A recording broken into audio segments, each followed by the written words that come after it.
Hey guys, how's it going? My name is Jeff, and behind me is a 2000 Cobra R, and I'm going to take the time to take a video about this special car that is criminally underrated, and let's walk through it, because a lot of people get this car confused with the 2003 and 04 Terminator Cobra, and this is a totally unique, special, one of 300 cars, so let's go through it. So this is a 2000 Cobra R. This is one of just 300 vehicles produced by Ford and their special vehicle team. Now, obviously, it's of the SN95 generation. This was produced for 1 year only, which was, of course, the year 2000. It does have the updated new edge styling of the SN95 generation, but as you can see, there's a couple different things going on here body kit wise. Just off the front, we can see that we have this new front splitter, which of course can be detached. We do have the Cobra bumper down there. We do have some beautiful new wheels, and of course the wing in the back, and some other interior stuff that I'll get to in a bit. So to give you some background, the 99 Cobra was not good. A lot of people were looking at the 98, 99 Cobras, realizing they were criminally underpowered. They weren't putting out what Ford said they were, and a lot of people were very upset. So Ford wanted to right that wrong, and so they created the 2000 Cobra R. So what we have here is a naturally aspirated 5.4 liter V8 that is a 4 valve. So you can see there, 32 valves, 4 per cylinder there, and then this massive Cobra R intake. So the Cobra R, again, is one of 300 produced. This engine specific to the Cobra R. This wasn't put in anything else. So what you'll find in here is this thing produced about 385 horsepower is what Ford rated it at, although they found that this actually made more like 385 to the wheel. So as we start going around the car there, the headlights are actually standard. Again, the Cobra with the removable front splitter. Then over on the side here, some 18-inch wheels specific to the Cobra R. Then behind that, 15-inch Brembo brakes in the front. So that's some serious braking capabilities in there. A Cobra badge, and then a special vehicle team plaque, little plate here. So when you actually got your SVT, one of the cool things they did is they sent you a book. You can see that this car is actually number 20 of 300 produced. So that tells us which number it is.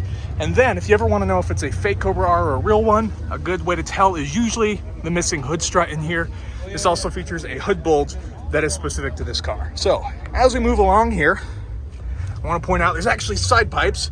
It's been modified on this car. Normally they stick out, but they're not visible currently. But you can see the Cobra R wheels that are actually aluminum, and then there should be side pipes visible, but they're not on this car, and we'll talk about that more as we get to the rear.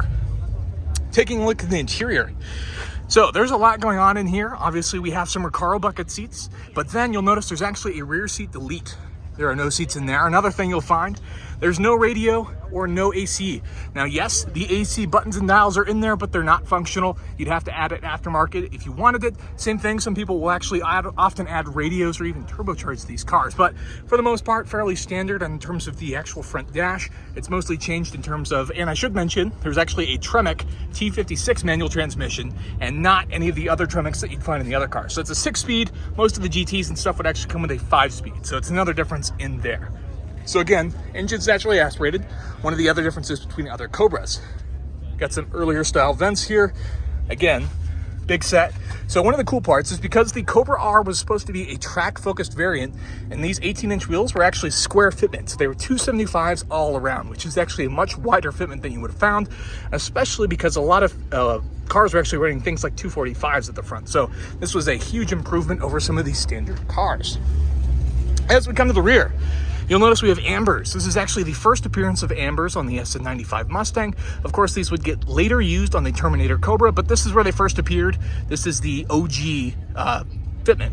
Now, another thing you'll notice, we'll get to the wing in a sec, the V6 bumper. This is actually a V6 bumper that was put on this car because, again, from the factory, this would have come with side pipes, which I imagine it still has, or cut out something to make it louder is what I'm assuming has been done to this car. Probably the only modification, looking at it briefly from the top, but that was one of the modifications, was of course adding the fact that this had a V6 bumper, because of course the GTs actually had the cutouts in here. So you don't want the cutouts visible in the car, so you use the V6 bumper, which was flush, and then of course the side exits. Now going to the top here, because again, this was a track car, boom, we have this awesome wing mounted up top, which of course is supposed to be a functional wing. I believe it's about 10 inches tall is the mounting surface, even some metal plates on the underside of the hood to help mount it. And you could actually buy this wing from Ford themselves if you wanted to. So if you wanted to put this on your GT or your other Cobras, you could actually buy a Ford version, aftermarket version of this wing. Pretty cool. And you can see we've even got the early style versus the Cobra third brake light would actually change as well on the later cars. But that is just a quick look. I wanted to try and clear this up because some of the times I've featured this car, a lot of people tend to confuse it with other cars. They tend to think it's the Terminator and maybe it's supposed to be supercharged or something else. But no, this is a naturally aspirated 385 to the wheel even though Ford rated at 385. They just underrated the car, produced way more horsepower, track-focused monster. Only built 300 of these only in the year 2000. This is by far the most special new age Mustang that they ever built. More special than the Mr. Cobra because they built way more of those. And this car is very near and dear to my heart. So just real fast, I wanted to point out a few things. This car actually comes with IRS, so it does have independent rear suspension in the back, of course, to help with track-focused use. Massive Brembo brakes on the front there, and just a few performance specs for you. I mentioned 385 was the rating and about 385 to the wheels. 0 to 60 was achieved in about 4.4 seconds with a top speed of about 170 miles per hour. So super cool car. MSRP was about $55,000, which was more than double the price of a GT at the time, and some dealerships even had markups for as much as $25,000 for those interested in purchasing one of these cars. So that's just a quick look at this, and then now for the end of the video.